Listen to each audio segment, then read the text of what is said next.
question. I'm new to your channel and I'm trying to start a very small scale used car dealership.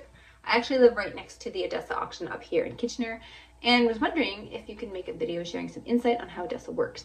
Things to look out for, prices you can expect to see, types of cars you can expect to see, and anything else that would be useful, possibly. Would really appreciate it. And oh, that's nice. Thank you for the nice comments. Yes.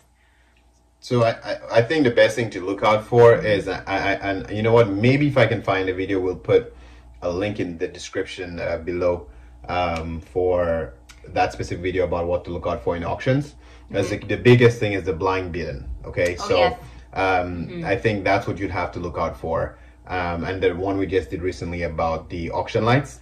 So maybe we can put a link for those two videos. You guys can go check that one out after. That will help you a lot. But the idea is when you go to the auction, you must always try to pay attention, and only experience will eventually let you learn that when the auctioneer actually have live money, we call it, or if he's just ghost bidding you, because sometimes you get emotional and you think somebody else is bidding against you and you don't want bidding against yourself. And that's why you need to know your numbers and understand your numbers and take emotion out of the bidding process. And if you know what you're willing to pay, and don't go with what you're willing to pay, okay? And if nobody else is bidding, just be patient and let them put the car on phone call, or let them say sold, or if bid, or whatever they want to say, and try your best not to bid against yourself. So pay attention around of your surroundings when you bid it. Because there's lots of distractions at the auction. It's super. First of all, it's loud. It's like 3-4 of them in the same lane. There are this like it's very, there's so much like stimulus around you, so it's really hard to.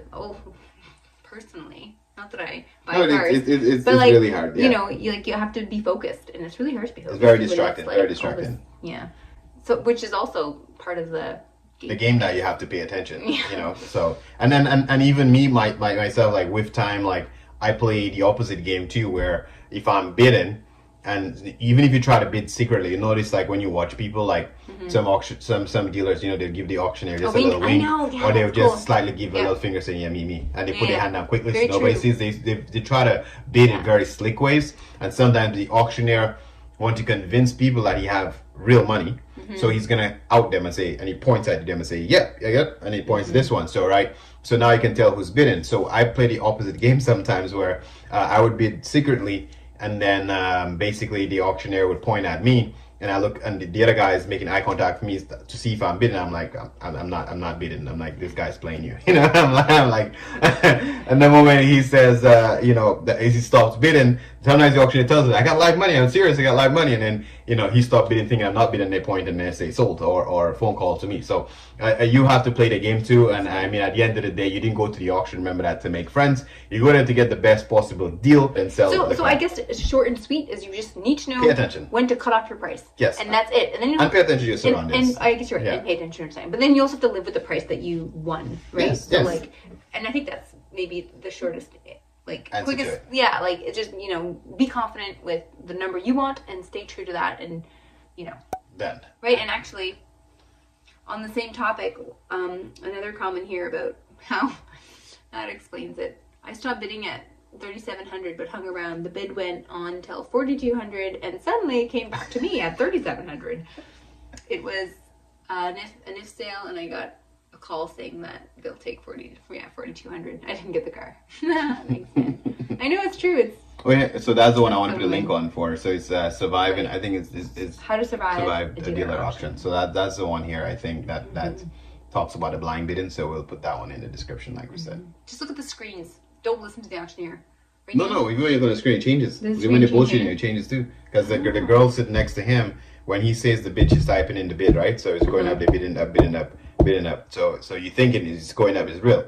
But when they don't have real money, it comes back. It comes back down, right? So when he's asking, the screen is showing what he's asking for. So if you keep going up, asking for more, the screen changes too. That's why it makes it feels, oh shit, you probably have real money. Okay, let me give another $100, right? So you get caught up in the screens and the noise. And I have a question. This is for you. So is that from a subscriber or from you? I am a subscriber, so it's from a subscriber. I have to write your question. Yes, so would you rather bid online, or do you like bidding live, like at the live auction? I know we can't do it because of COVID, and you haven't been at auction for 2 years. Been at auction for 2 years. It's always online. But so far, I have no choice to buy online. Do you prefer online? I prefer in person. Yeah. I prefer in person. it's a better crack, you know. I don't know, like the feeling, the feeling of being in the auction, the adrenaline, the, you know, seeing what you actually buying, touching it, opening up the doors, like in a second of you walking around the car, you can already identify a lot of issues than just pictures. You know what I mean? By open the door, I feel that door is kind of sticky. You know, it doesn't open as easily. It makes noise. You know, sometimes little rips on the seat. Like some things you can see quickly when you walk around the car, right? So it's always best to buy in person, in my opinion. Online is kind of okay, but if I have to buy online, I prefer Trade Rev, and the reason being is I have more time. When a car is for sale on Trade Rev, the auction is generally about 60 minutes, maybe to an hour or whatever, if they have not reduced that timeline by now. But regardless, the car is up for a while, and I have time to take my time and read disclosures, open up the Carfax, look at each and every picture, zoom in on it. And I find dealers a little, as weird as that sounds, dealers a little bit more honest with putting all the disclosures on the dings and scrapes, because they don't want you to arbitrate based on things they didn't disclose. Whereas the auctioneer, minimum wage workers probably don't take pictures of everything. And then when I'm on an online auction, the minute that the car drives through, it was not on my list.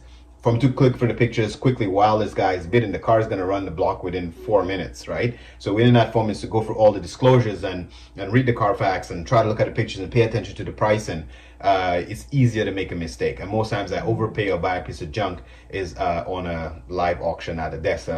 You know, when I say live, I mean like online auction. Corporations again.